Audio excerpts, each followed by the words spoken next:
नोंदवून आपल्या या ठिकाणी महागाईच्या विरुद्ध असलेला विषय चालवायचा आहे। या शासकीय बोर्डामध्ये या सरकारच्या लोकांना ठिकाणावर आणण्यासाठी, या सरकारला मागे करण्यासाठी, या महागाईचा निषेध करण्यासाठी या निषेधाच्या शासकीय मोहिमांमध्ये आपण या ठिकाणी मोठ्या सरकारला सहभागी व्हा आणि आपला निषेध या ठिकाणी नोंदवा। या आणि आपण सेवा या ठिकाणी नोंदवा आणि आपल्या सेवांचे निषेध या ठिकाणी नोंदवा। गेल्या 12 वर्षाच्या काळामध्ये आज तुम्ही बघितलं असेल कशा पद्धतीने या सरकारचं काम चालू आहे आणि तुम्ही बघितलं असेल करोनाचा काळ सुद्धा आठवा, त्या करोनाच्या काळामध्ये सुद्धा ही परिस्थिती त्या ठिकाणी झाली नव्हती आणि त्या ठिकाणी आज जी तुम्ही परिस्थिती बघितली असेल, महागाई असेल, इतर मुद्दे असतील, परंतु आज सर्वसामान्यांना डिझेल असेल, पेट्रोल असेल, खाद्यतेल असेल, CNG असेल, या सर्वांवरती जेवढे भाववाढ झालेले आहेत, युद्ध परिस्थितीत मला वाटतं ते युद्ध संपलं सुद्धा, परंतु आज युद्धाच्या नावावरती लोकांना किती तुम्ही त्या ठिकाणी वेठीस धराल हा प्रश्न आता सर्वसामान्य लोकांसमोर आलेला आहे। आणि आज तुम्ही बघितलं असेल संपूर्ण ह्या संबंध स्टंटबाजी सर्व चालू आहे। आज तुम्ही देशाच्या पंतप्रधानांनी आवाहन केलं, परंतु आज तुम्ही बघितलं असेल अजूनही देशाचे पंतप्रधान फिरतायत आणि आज तुम्ही सांगितलं दौरे बंद करा, परंतु कित्येक ठिकाणी अजूनही दौरे चालू आहेत।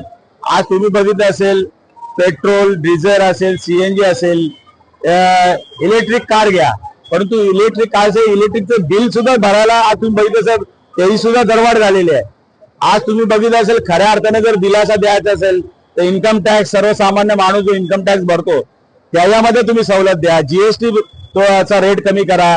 आज रेल्वेने जातात, आज रेल्वेच्या प्रवाशांचं ते तिकिटाचे दर कमी करा त्या ठिकाणी।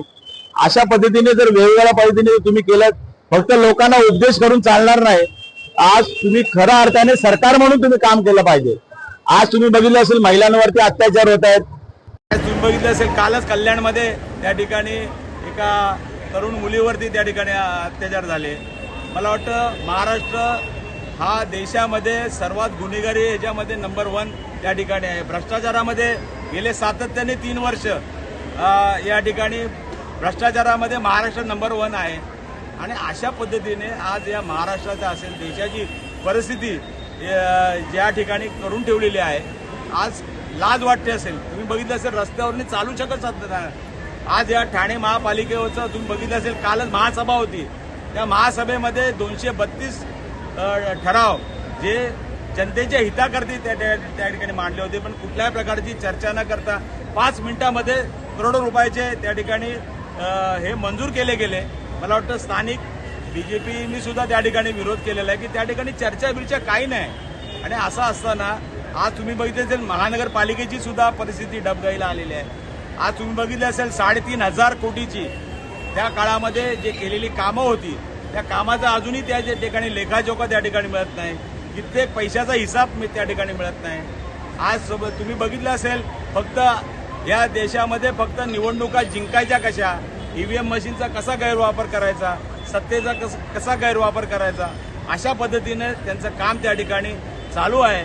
जनतेच्या प्रश्नाकडे त्या ठिकाणी दुर्लक्ष होत आहे आणि म्हणून आज लोक रस्त्यावरती आज आलेले आहेत। आणि तुम्ही बघितलं असेल कशा पद्धतीने या ठिकाणी कुठलाही हे न ठेवता आज तुम्ही बघितलं महिलांवरती अत्याचार, मुलांच्या शिक्षणाचा बट्ट्याबोळ झालेला आहे। आणि तुम्ही बघितलं असेल त्या ठिकाणी नीटची परीक्षा या महाराष्ट्रामधले सर्व त्या ठिकाणी या परीक्षेमध्ये जो काय ज्या पद्धतीने पेपर फुटले गेलेले आहेत, म्हणजे मुलांचं भवितव्य सुद्धा त्या ठिकाणी अंधारात ठेवलं। महिला असतील, मुलं असतील, या संबंध म्हणजे सर्वसामान्य नागरिक सुद्धा त्या ठिकाणी हवालदिल झालेला आहे। आणि म्हणून आज या ठिकाणी शिवसेना उद्धव बाळासाहेब ठाकरे यांच्या पक्षाच्या वतीने या ठिकाणी आज संबंध आम्ही निषेध करण्यासाठी या ठिकाणी जमलेलो आहे।